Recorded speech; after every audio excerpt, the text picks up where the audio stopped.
pleased to have Laszlo here with us this evening, and Ed Coombs on Joe Coombs on bass.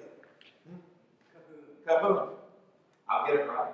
I'm a little nervous because I've been wanting to do a service like this for about 18 years now, and Robin Bloomquist came up to me and he said, "How about a jazz Vespers?" That was about a year and a half ago, and we batted it around for a while, and finally we said, let's do it and see what happens. And we're very pleased at the results, starting with Laszlo coming and Joe playing, and then we've got some great things coming up. Ed Dunsavage with the Siskiyou Music Project is going to be here in March. We have the Southern Oregon Jazz Orchestra is planning on being here at some point, so we're still working on February, but we want to do a mixture of local artists and people from around. So if you've got ideas, please see me or Robin afterwards. Robin, will you raise your hand? Runs Robin back in the back. He's really the architect and the driving force behind this.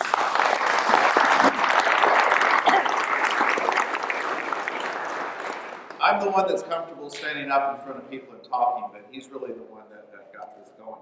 This is a Vespers service. Vespers is a service within the Christian tradition where we kind of put a period on the end of the day. And sometimes an exclamation point. I think tonight will be an exclamation point. This is not a full-blown worship service. And so it's a time to kind of play with the notion of spirituality as we gather together. So we'll read some from the Bible, but we'll read some from other sources as well. We'll do some things that you really don't do in a worship service, and we'll do some things that you do in a worship service. And so I ask you to be open to what's going on, and there'll be different spiritual traditions that'll be represented. I assume we come from different places in the community. There's a Jewish saying that a drowning man doesn't critique the quality of the weave on the rope that's thrown to him. He just grabs it and goes. And when we find something that's spiritual that comes to us that helps us, we just grab it and go.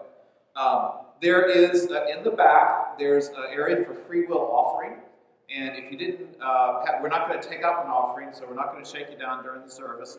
But we would appreciate it if you shake yourself down, either if you have contributed already or as you leave. And if you appreciated this can only exist through your contribution. So we'll run out of steam really quickly if we have to fund it on our own steam. So if you can help out with that, we would appreciate it. The proceeds, 100% of the proceeds will go towards the jazz service. So anything you put in there will go towards getting musicians and paying musicians who are playing with us. And so I think it's really important for us to do that there.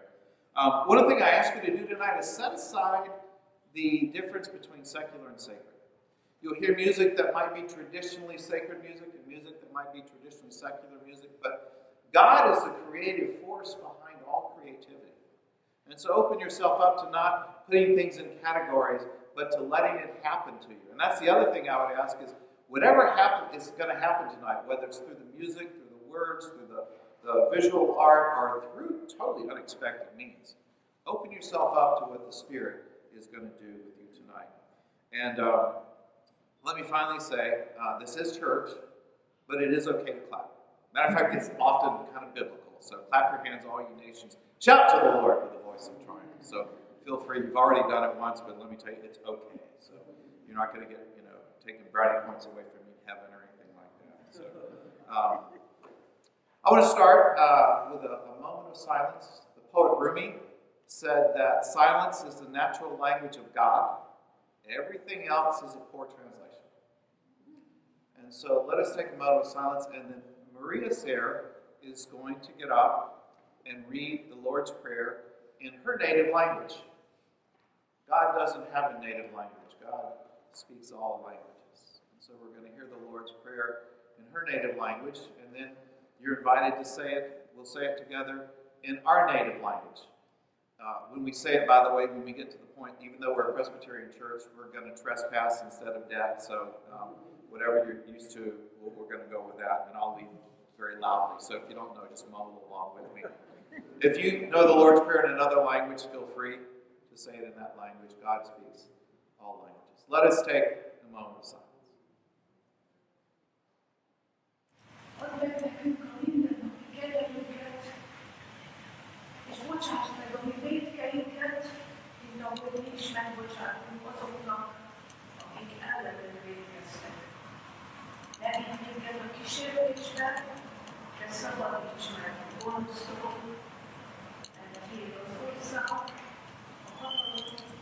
és a dicsőség mindörökké.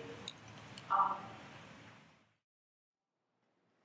Now let's join in our native languages. Our Father, who art in heaven, hallowed be thy name. Thy kingdom come, thy will be done, on earth as it is in heaven. Give us this day our daily bread, and forgive us our trespasses, as we forgive those who trespass against us. And lead us not into temptation, but deliver us from evil. For thine is the kingdom, and the power, and the glory forever and ever. And all God's people said, Amen. First reading comes from a Sufi poet named Rumi. Advice doesn't help lovers. They're not the kind of mountain stream you can build a dam across.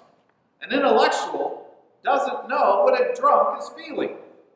Don't try to figure out what those lost inside of love will do next. Life freezes if it doesn't get a taste of this almond cake. The stars come spinning every night, bewildered in love. They'd grow tired with this revolving. If they weren't, they'd say, how long do we have to do this? God picks up a reed flute and blows. Each note is a need coming through one of us, a passion, a longing pain. Remember the lips where the wind breath originated, and let your note be clear. Don't try to end it. Be your note. I'll show you how it's enough.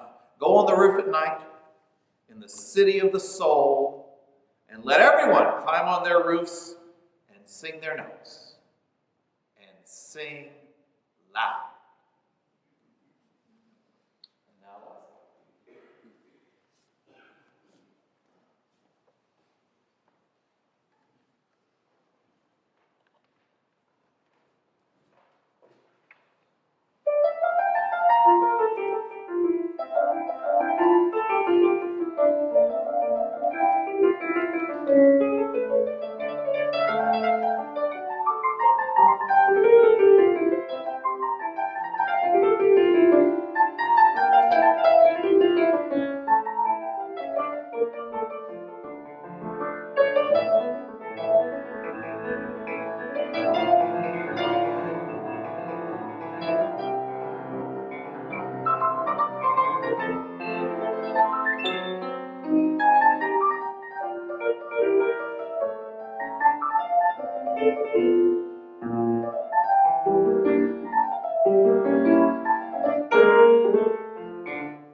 Let's do Duke Ellington. Okay. One of the most beautiful ballads written by him, called In a Sentimental Mood.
friend Kurt Katzmir is here tonight, and if he were reading it, what I'm about to read, he would read it in Hebrew.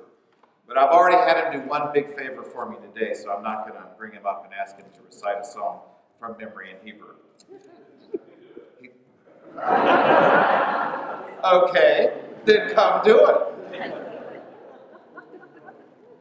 Seriously? Okay. Psalm 100. Make a joyful noise to the Lord, all the earth. Worship the Lord with gladness. Come into his presence with singing. Know that the Lord is God. It is he that has made us. We are his people, the sheep of his pasture. Enter his gates with thanksgiving, and his courts with praise. Give thanks to him. Bless his name. For the Lord is good. His steadfast love endures forever.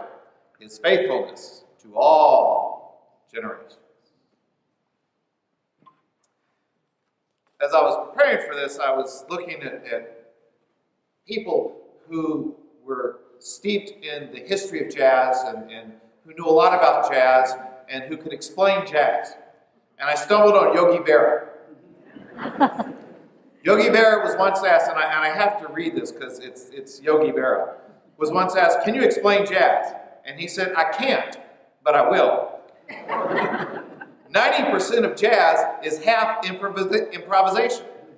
The other half is the part people play while others are playing something they never played with someone who played that part. So if you play the wrong part, it's right. If you play the right part, it might be right if you play it wrong enough. But if you play it too right, it's wrong. He also said, anyone who understands jazz knows that you can't understand it. It's too complicated. That's why it's so simple. When asked, do you understand it? He said, no. That's why I can explain it. If I understood it, I wouldn't know anything about it. Yogi Berra was talking about jazz, but he might as well have been talking about spirituality. If you understand it, you don't know it. You can't talk about it. But if you know it, you don't understand it. Then you can talk about it. I make a living doing that every Sunday morning. Someone asked me, why a jazz vesper? And the simple answer is, because I love jazz. I just love jazz. I hosted a jazz show in Fairbanks, Alaska for a while. About half of my CD collection is jazz. I have an extensive collection. I love all sorts, and I go from Louis Armstrong and I listen to free jazz. So the sort that makes people run sometimes. But I love it. I love it all. In church, we often do music that's based on popular music of the 16th, 17th, 18th. All those hymns, were once popular tunes of their day. And if they had a top 40, most of them would have been in the top 40 of their day. 19th, 20th century. Or in the case of now, when churches do what they call contemporary music, it's basically contemporary pop music. We don't hear a lot of jazz. We don't hear jazz in church, and I think that's a shame for a couple reasons. One is that jazz often takes the simple things of life and turns it into something totally unexpected. We just heard Take the A Train. Now the story behind that song, at least the one I heard, is that Billy Strayhorn is going to audition for Duke Ellington's band. And he says, how do I get to where you're going? And Duke Ellington says, take the A Train, which is the train that goes through Harlem. And Billy Strayhorn goes, yeah. And he's on the train going that, and before he's got there, he's got the composition going. Something very simple. Thelonious Monk is riffing on a tune, and Bud Powell walks in, and the tune became In Walk Bud. Autumn leaves. Looking at something simple, like autumn leaves, and creating beautiful music out of it. That's what spirituality is supposed to do. Look at the simple things of life and create something beautiful about it. But also, I think the structure of jazz is a little more like what our spiritual lives are like than anything else. Now, what do I mean by that? Okay. In jazz, basically, you have a tune, and it's a melody, and the band, when there's a quartet or a quintet or a sextet, the band plays together, and they play the tune together, and then they go off and they do solos on that tune. And then they come back and they play the tune together. The tune is a given, and then they do solos. You heard him play with that melody of Take the A Train. And really play with it is like, I love watching it because that's what Laszlo was doing. He was playing with that melody. He was having fun with it. He was improvising on it. In our lives, we have things that are givens. Now, the melody in jazz is a given. You can't be riffing on Take the A Train and soloing to Sentimental Journey. It doesn't work. The melody is a given, so you work with that. In our lives, we have givens. I am a white, 58-year-old American male who was raised in the suburbs of Winston-Salem, North Carolina. Those are my givens.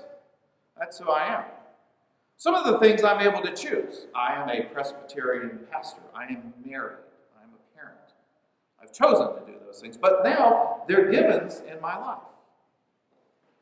But there's a myriad number of ways that I can play on those givens. There's no one way to be a Presbyterian pastor. Not many get the opportunity I have tonight of being part of a jazz Vespers. There's no one way to be a husband. There's no one way to be a father. There's no one way to be an American. There's no one way to be a Christian, or Muslim, or Buddhist. We take what is given and we play with it. And I think that's what the spiritual life is all about. We have our givens, and then we go and we do something with it. Something that goes in line. And we try, if we can, to keep the coherence of the givens with the improvisation. Sometimes it's easy, sometimes it's not. Sometimes the givens are really clear, and the medley works together, and there are times when we're doing things and we're soloing in life, and it feels wonderful. And there are times when it feels like a mess. When I was doing the jazz show, people would come up to me and they'd say, I'm thinking about starting to listen to jazz, and I was wondering how I should start. Which kind of struck me like they're asking, I'm thinking about doing brain surgery, and I was wondering where to start. Like it's this big, mysterious thing. And what I wanted to say was, well, if you want to listen to jazz, then go listen to jazz. But what they really meant was, I don't know where to start. And they saw it as this big mystery of things. And I always said the same thing. I would say, I want you to go out and get a copy of Miles Davis's CD, Kind of Blue, and listen to it. And if you don't like Kind of Blue, you don't like jazz. Okay, if you can't stand that, if it's like, yeah, it didn't do anything for me, I'm sorry, but maybe Dixieland or things like that will do it. But really, you're not going to get very far into jazz if you can't get into Kind of Blue. And so people come back and they say, oh yeah, I really liked it. So then I play a dirty trick on it. I say, okay, now I want you to go out and buy a copy of John Coltrane's CD, Ascension. Now, I don't know if you know that CD or not, but Kind of Blue, Miles Davis is creating a new type of jazz. It's tight, it's neat. He's got the Mount Rushmore of jazz musicians. Miles Davis, Cannonball Adderley, John Coltrane, Bill Evans, others playing on there. And it's one of the quintessential jazz albums of all times. And you listen to it and really, seriously, if you don't like that, you're not going to like jazz. Ascension is when John Coltrane was in his free jazz period, which was the latter part of his life. And it starts with the basic theme, but he told everybody, do what you want with it. He's got 3 saxophones, 2 bassists, 2 trumpet players, and then himself and a drummer. And he says the basic note is the first part of acknowledgement and from my CD Love Supreme, or my album Love Supreme, and just do a riff on that, play together, and then go solo. Well, what do you want to do on the solo? It doesn't matter, just crescendo. End it on a crescendo. And that was Ascension. And so you play it, and it's like everybody starts, but they're all playing something a little different. And they're all playing their own variation of the first part of the theme of acknowledgement and Love Supreme. And they're all doing it very differently. And it sounds like a mess. Because they're not communicating with one another. There's no coherence to it. They're all playing it, but it's not working out. And then slowly what happens, and it's a 40-minute song, they move into solos, and then they move back into the ensemble. And then Freddie Hubbard will do a solo, and they move back. And Pharoah Sanders does a solo, and then they move back. And Archie Shepp does a solo, and they move back. And then Coltrane does a solo, and then they move back. And each time they move back, there's more and more coherence in the piece. Until finally, if you're willing to sit through the whole thing, and very few people are, if you're willing to sit through the whole thing, you find that they've taken a hodgepodge and turned it into a coherent piece of music. It takes an ear to listen to it. And if you just play bits and pieces of it for someone, they'll say, "Turn that off!" Which is what my brother said the first time I played it for him. But if you play with it, it turns into something wonderful. Not beautiful like Kind of Blue is, but something that can still move you. Sometimes our lives are like Kind of Blue. The themes are simple, they're wonderful, and they're easy to riff to. You just pick it up and it plays itself. Have you ever been in that situation where you're doing something and it just plays itself? You aren't even trying, you're just doing it and it's working. But have you ever been in those situations where you're working and it doesn't seem like it's coming together and you're wondering where in the world the coherence is?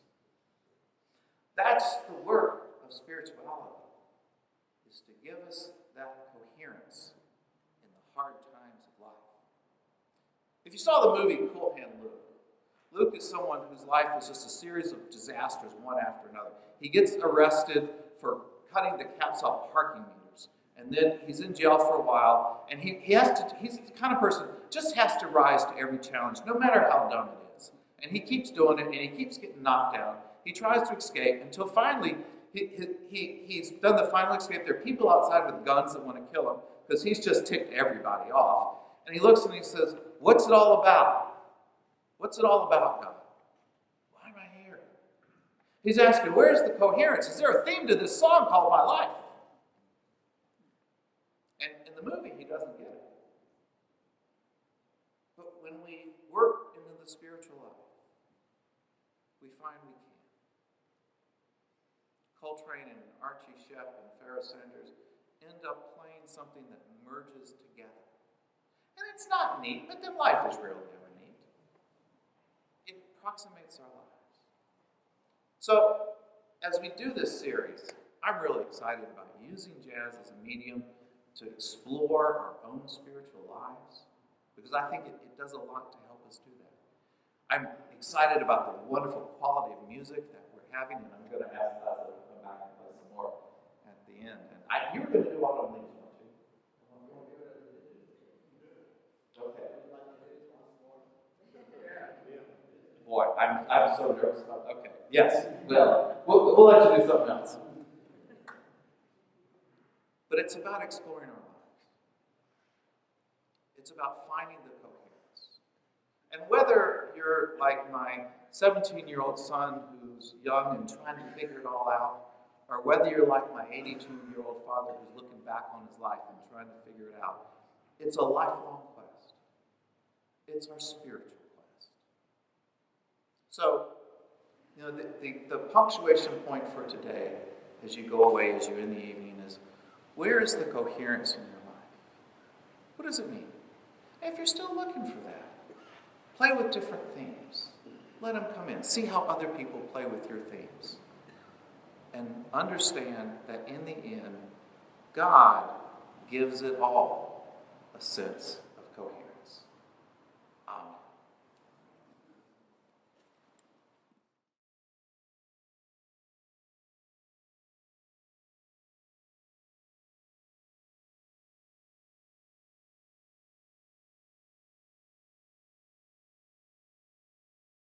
It's taken me much of my adult life to realize that art takes many forms. It is self-expression at its most basic, at its most complicated. It is evocative, it's emotional for both the creator and for the recipient.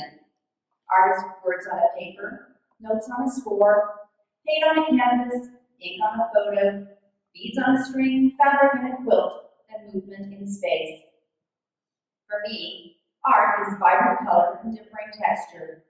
It's fabric and yarn that are fabric and yarn until they become something else, a quilt, or in this case, needlepoint. Needlepoint is an art form that goes back to ancient times. Samples have been found that date to 1,500 years before the birth of Christ in as disparate locations as Egypt and New Zealand. During the 13th century in Europe and into the Middle Ages, needlework became more fashionable as a decorative art, as well as a practical one to insulate drafty manor houses and castles. Needlepoint also began gracing furniture cushions as a more durable alternative to embroidery. Men, often in monasteries, were the early needlepointers. As times changed and the leisure class developed, it became the purview of wealthy women. Mary, Queen of Scots, Marie Antoinette, and Elizabeth I were all renowned early needleworkers. In more recent times, Princess Grace of Monaco, actress Loretta Swit, and even football player Rosie Greer are known for their work. I began my love affair with needlepoint in Girl Scouts while working on a merit badge. It became something to do during the late nights babysitting while in my teens, and was an interest my mother and I shared. Now, television is an excuse to bring out my latest project and stitch away. Needlepoint is distinct and different from embroidery or cross-stitch, which is worked on a woven fabric. Needlepoint is worked on a stiffer open weave canvas mesh. The threads or yarn used for stitching may be made of wool, silk, cotton, acrylic, ribbon, or a combination thereof, to name just some of the fibers that may be utilized. The thickness of the stitching thread is determined by the mesh, or the size of the open holes measured per inch. A 5-mesh canvas, or 5 holes per inch, is able to take a much larger fiber than a size 24 or 24 holes per inch canvas. Given the grid of the canvas, a wide variety of stitches may be used. The most common and the ones I use are tent stitches, basket weave, continental, and half cross, and are all based on a diagonal. What differs is the order that the stitches are completed, how they look on the reverse, and the purpose or part of the canvas being completed. Basket weave is often used to fill larger areas and distorts the canvas the least. Like its name implies, the reverse will resemble a woven pattern. It is worked on the diagonal in rows up and down. Continental is another stitch that, while not as durable, uses a bit less yarn. The stitches are created on the horizontal or on vertical rows, with the front and back having a very similar diagonal appearance. Half cross uses the least amount of yarn and again is worked either horizontally or vertically. While the needlework's front side has diagonal stitches, the back has small vertical or horizontal patterns. Needlepoint seems less popular in the United States than other needle arts such as embroidery and cross-stitch, but it's still very popular in the United Kingdom. While visiting cathedrals and small parish churches in England, Scotland, and Wales, I was impressed with the variety and complexity of the needlepoint kneeling cushions, vestments, and altar cloths. The Creation series displayed here, which is in the hallway, I ordered from a firm in England. Our most recent visit a year ago, we went to a number of tapestry shops, as they are known in the UK, and I managed to squeeze 5 kits into our luggage as mementos to enjoy for years to come. They're nice and soft and they squish in real well. With bright yarn in my needle and the colored canvas and the stitches flying and filling in, my name is Cathy and I am an artist. And I brought one up here to share. And this is one that I actually did buy while in Scotland and completed. It usually takes me between 6 or 9 months to complete something about this size, and I only work on it maybe in the evenings while I'm watching TV or sitting at a meeting. So I'm still working, I teach school, and so I don't have time to devote to doing it as much as I would like. But this is a sample, and it will be hanging back up in the hall after the service. So thank you. It was an honor to be requested to do this.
Cser, Judge Cohoon.